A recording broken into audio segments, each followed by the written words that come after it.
Not yet, but it will have been. I need someone to target it. Pound the pavement. Ask yourself. Rian Johnson wrote and directed this 2012 American science fiction action thriller, which was produced by Bergman and James D. Stern. Joseph Gordon-Levitt, Emily Blunt, Jeff Daniels, and Bruce Willis feature in the film.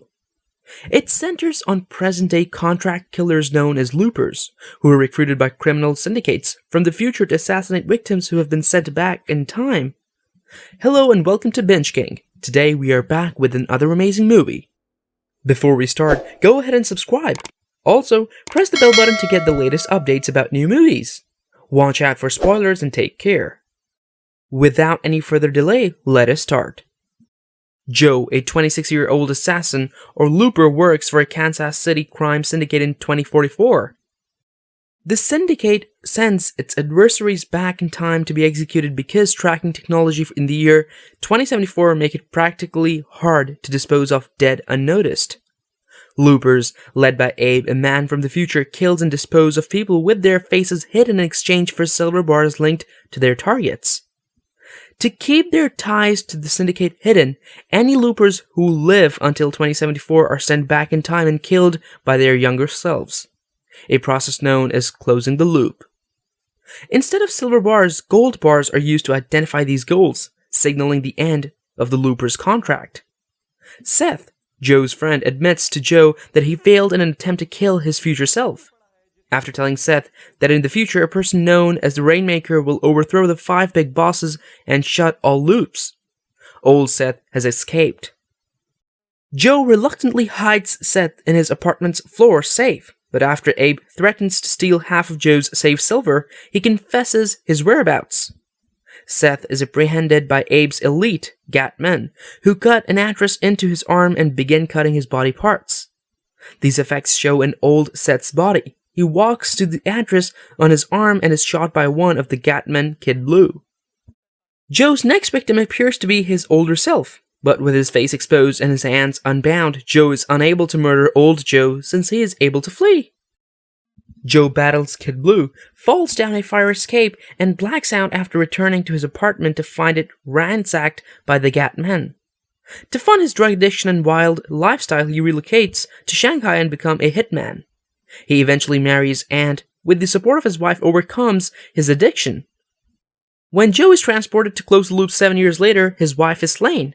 After defeating his captors, old Joe travels back in time to 2044, changing the course of history by eluding Joe and escaping. Joe encounters his younger self at a diner and has a vague memory of his deeds in the present. By killing the Rainmaker as a child, he hopes to change history once more and save his wife. He gets a map from a nearby library with the help of numerals he wrote on his hand that are meant to be related to the Rainmaker's identity. A shootout follows when Kid Blue and the Gatmen appear. Both the Joes make it out alive, carrying portions of the map. Joe follows the map to a farm where Sarah, a woman, and her little son, Sid, dwell. Sarah identified Sid's birthday and the location of the hospital where he was born from the numbers on the map. Joe believes that old Joe will murder all 3 children born on the same day at that hospital, not knowing which one will be the Rainmaker. When Jess, a Gatman, arrives at the property, Sid and Joe flee. Sarah later at the night shows that she has above-average telekinetic abilities. Sid's abilities are significantly more powerful. When Joe wakes up the next morning, he discovers Jess holding Sarah at gunpoint. Sid, terrified, uses telekinesis to kill Jess. Joe realizes Sid will become the Rainmaker, and old Joe will now be aware of this. Old Joe is kidnapped by Kid Blue and taken to Abe. After killing Abe and his henchmen, old Joe breaks free and heads to Sarah's farm, followed by Kid Blue. While young Joe is pursuing Sarah and Sid, old Joe is after Kid Blue. Sarah calms Sid down before he reacts and kills anyone when his face is wounded by a bullet. She sends Sid into a cane field and positions herself in the way of old Joe's firing. Joe believes that if old Joe kills Sarah, Sid will become the Rainmaker. He kills himself, wiping old Joe's memory, sparing Sarah and possibly stopping Sid from becoming the Rainmaker. The name of this amazing movie is Looper. Looper was the opening film of the 2012 Toronto International Film Festival and was released on September 28, 2012 in the United States. On a $30 million budget, the picture gained critical acclaim and was a box office hit, collecting $176 million worldwide. The film has a 93% approval rating on Rotten Tomatoes, based on 268 reviews, with an average rating of 8.1 out of 10. As thought-provoking as it is entertaining, Looper delivers an extraordinarily sharp, fearlessly original blend of futuristic, science fiction, and good old-fashioned action, says the critical consensus. The film has a Metacritic score of 84 out of 100, based on 44 reviews indicating universal acclaim. The film received an average rating of B+ from audiences polled by the market research organization CinemaScore. A fanciful film with the patina of hyperrealism, Looper is well served by actors who behave not as if they were dropped carelessly into the future but spent their whole desperate lives there, wrote Richard Corliss of Time magazine, describing Looper as a hybrid mashing Quentin Tarantino and Philip K. Dick into a species of pulp science fiction. Looper felt to me like a maddening near miss.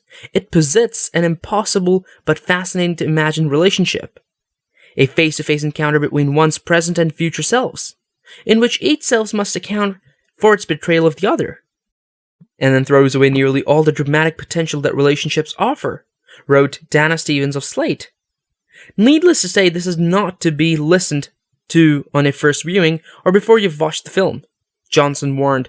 Johnson offered a free audio commentary on SoundCloud, which was greatly requested after releasing one for the Brothers Bloom, could be downloaded and listened to throughout the film. Rian Johnson wrote and directed Looper, which was created as a short film starring Joseph Gordon-Levitt shortly after Johnson's first movie, Brick. Johnson re-teamed with producer Ram Bergman, who had previously produced Johnson's two films after the release of The Brothers Bloom in 2008, with the goal of beginning production of Looper in 2009. Gordon-Levitt was cast in one of the lead roles in May 2010, following the completion of Premium Rush. That is all for today, folks. Tell us in the comment section what is your point of view about this amazing movie. See you soon with another amazing video.